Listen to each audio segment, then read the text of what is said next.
Okay, everyone, welcome to this series. This is a deep dive on Charlie Parker and the elements of his playing that distinguish him from his peers. I think a lot of people think of Bebop and Bird as being synonymous, and that's understandable, but to me, yes, Bird was a pioneer in developing the greater Bebop idiom, but his style was so special that it's a disservice to just lump him in with everyone else. It's the classic, all A are B, but not all B are A.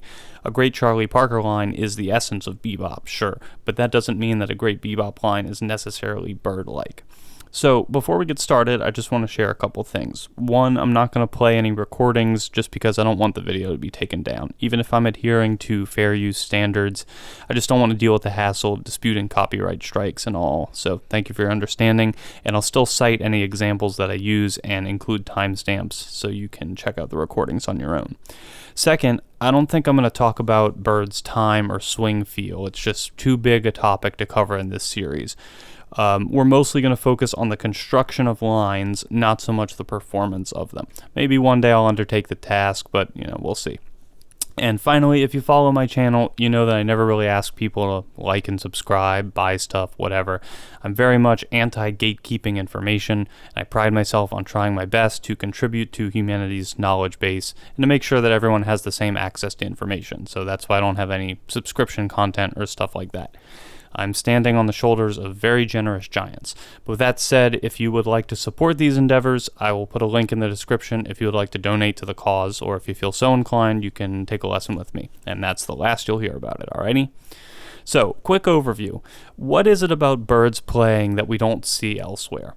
Well, his playing has this sense of what I'd call angularity. There are distinct factors of rhythm, note grouping, line contour, etc.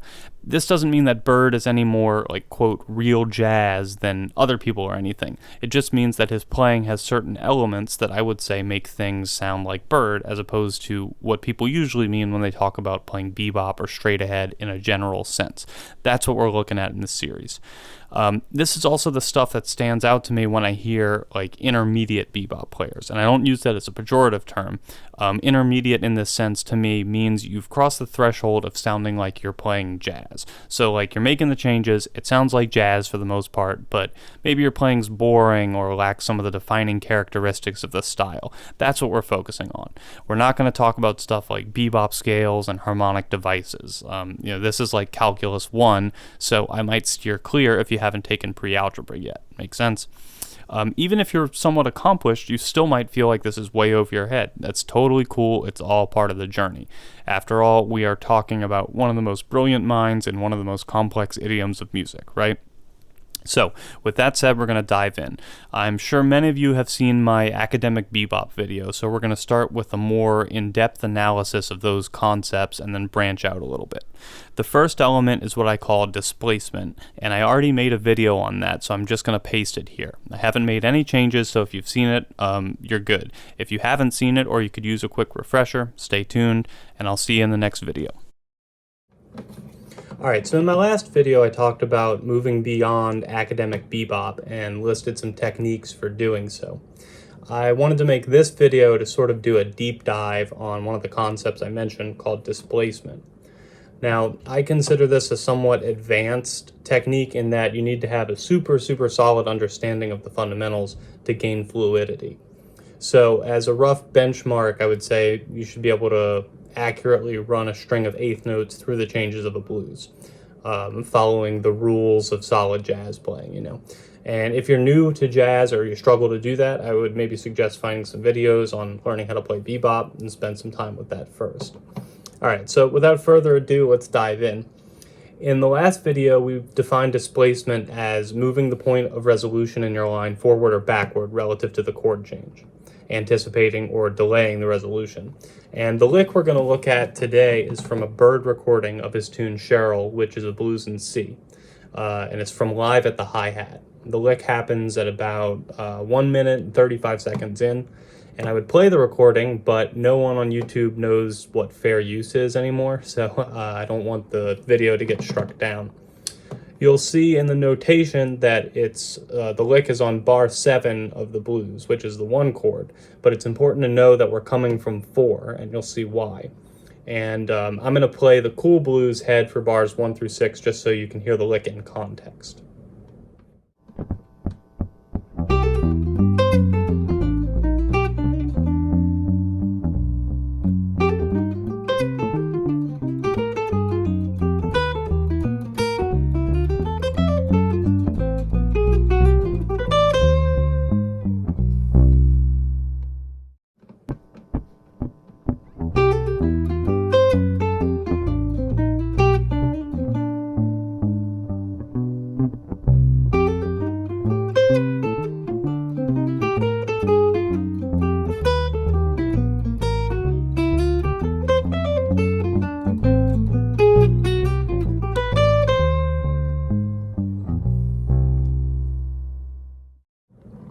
All right, so what's going on here?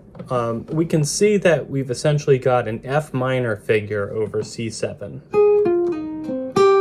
Now, if I hadn't mentioned displacement, your first instinct might be to say, wow, F minor over C, he's using modal mixture, he's playing outside. But no, he's literally just playing the chord from the last bar, delaying his resolution from 4 to 1.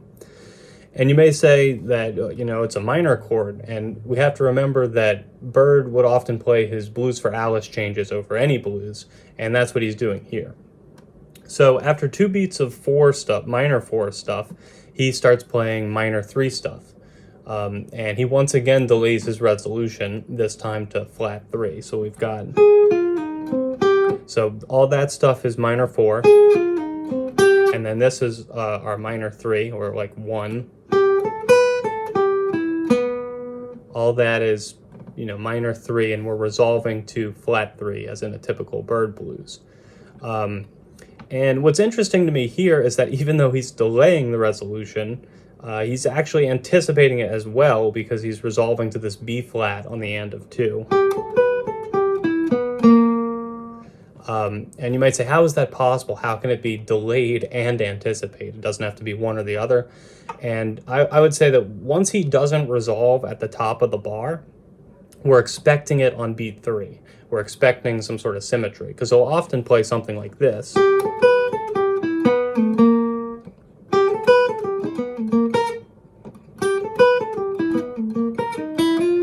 Something like that, or actually, that's the one he usually does. So, like I said, we're expecting symmetry and we're not getting it. And in a nutshell, that's what displacement is not fulfilling the expectation. We've got this concept of tension and release in music, and we're essentially holding on to tension for longer or shorter than expected. All right, so another bit of displacement that he's doing is on the long 2/5, the D minor to G. We've got this line.